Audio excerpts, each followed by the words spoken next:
Radio Korzo. Prijelomna vijest. Misterij koji je zbunjivao javnost konačno je riješen.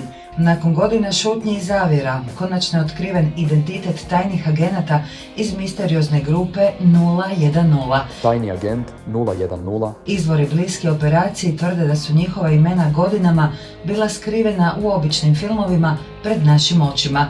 Riječ je o skupini koja je, iako mlada, ostavila trag u akcijama od lokalnih dvorišta do svjetskih pozornica. Tajni agent 010. Nakon višegodišnjih nagađanja ispostavilo se da se iza šifri i kadrova filma kriju obični ljudi s neobičnim talentima.